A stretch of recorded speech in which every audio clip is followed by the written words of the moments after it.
વાત રહી ઇન્દ્ર ભારતી બાપુની, હું તો ચોખ્ખી વાત કરું છું ને. હું ક્યાં ડરું છું ઇન્દ્ર ભારતી બાપુથી?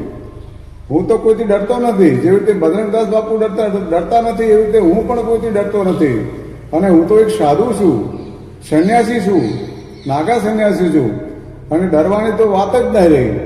જ્યારે આ ઇન્દ્ર ભારતી બાપુ અહીંયા આજે બે આશ્રમ છે ભારતી બાપુના, વિશ્વંભર ભારતી બાપુ અને આ રુદ્રેશ્વર જાગીર. રુદ્રેશ્વર જાગીરમાં જે સંચાલન છે એ એસટીની જે ફાઇલ ખુલી એના કરતાં પણ વધારે શોભાયમાન નથી.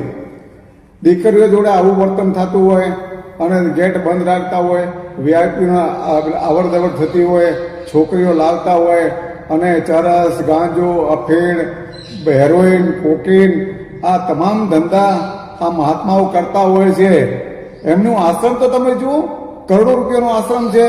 અને એને રાજા ના રહેતા હોય તો રજવાડી ઠાઠ ભોગવે છે, કારણ કે બેડમાંનો ધંધો કરે છે, છોકરીઓનો ધંધો કરે છે. અને ભવનાથ માટે તો એને ખૂબ ખોટું કર્યું છે. ભવનાથને પચાવી પાડવા માટે અનેક પ્રયત્ન એના કર્યા.